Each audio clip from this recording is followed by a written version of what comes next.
और ये सीधे आशुतोष के पास चलते हैं। शादी, आपने अपनी बात कही, इसी का काउंटर आशुतोष से लेते हैं। आशुतोष, निष्पक्षता की बानगी ये है कि आशीष मिश्रा का नाम एफआईआर में है, बीजेपी ये तर्क दे रही है, जबकि उनकी प्रेजेंस दंगल के अंदर मौजूद थी, जिसके वीडियो उन्होंने सार्वजनिक तौर पर प्रेस के सामने भी रखे और जनता के सामने भी रखे। क्या कहेंगे आप? 5 बातें हैं दीपक। पहली बात तो ये है कि बहुत कम लोगों को साथ पता होगा कि वहां से जो दंगल का इलाका है वो सिर्फ 5 मिनट की दूरी पर है। यानी इस घटना को अंजाम देकर आप 5 मिनट के अंदर वहां पहुंच सकते हैं और आप ये छद्म क्रिएट करने के लिए स्वतंत्र हैं कि वो वहां पर मौजूद थे, क्योंकि पूरे समय की कोई रिकॉर्डिंग कभी होती नहीं। देखिए, इसमें जो सबसे महत्वपूर्ण बात ये है, वो महत्वपूर्ण बात है कि उनके पिताजी की मौजूदगी, और उसके मेरा अपना मानना यह है कि इसमें ज़्यादा बड़ा आरोप उनके पिताजी के ऊपर है। 5 चीज़ें हैं। पहली बात यह है कि अगर आपको ध्यान होगा तो आज से 1 हफ्ते पहले उनके पिताजी ने एक भड़काऊ भाषण दिया था, जो केंद्र के अंदर मंत्री हैं। इसी तरीके का भड़काऊ भाषण कफील खान ने दिया था, जो उनके ऊपर आरोप लगा था, उनको गिरफ्तार कर लिया गया था। ऐसे भड़काऊ भाषण देने के बाद न केवल भाषण दिया गया, बल्कि उस भड़काऊ भाषण के खिलाफ वहां किसान भड़के और उन्होंने जाके काला झंडा दिखाने की कोशिश की। यानी कॉज एंड इफेक्ट दोनों है।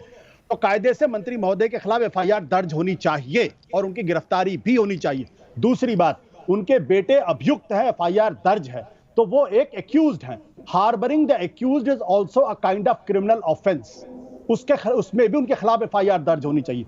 तीसरी बात, वो मिनिस्टर होने के बावजूद वो अपने बेटे के पक्ष में एविडेंस मैन्युफैक्चर कर रहे हैं।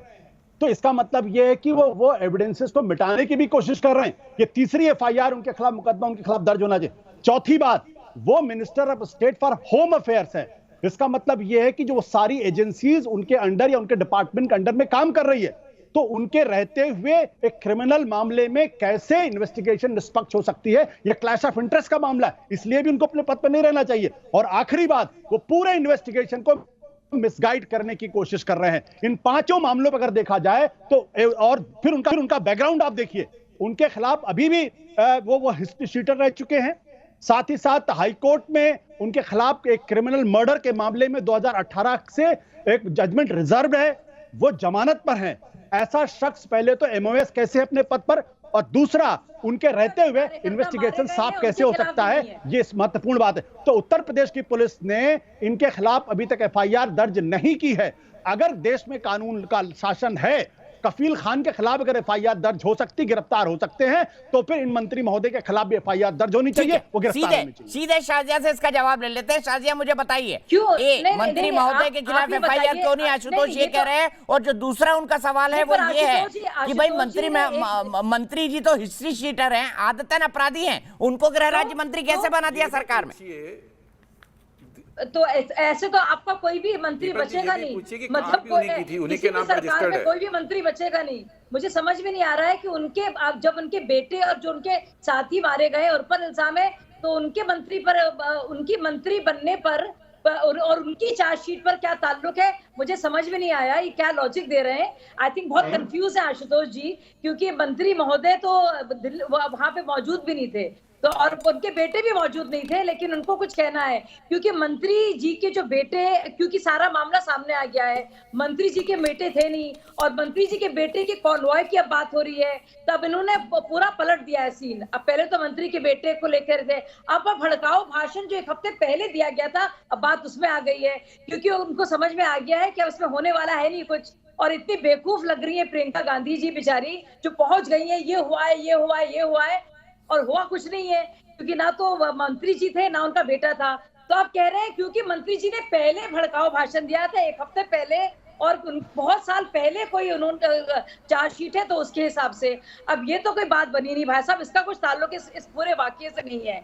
इस वाकये से बहरहाल एक चीज का ताल्लुक है, और वो वीडियोस हमने देखे हैं किस तरह से इंसान वो बैठा हुआ था और हाथ जोड़े हुए था और कह रहा था कोई हमें नहीं मारो, और कह रहे थे तुम्हें तेनी ने भेजा है, बोले हमें भेजा था देखने के लिए वहां पे क्या हो रहा है।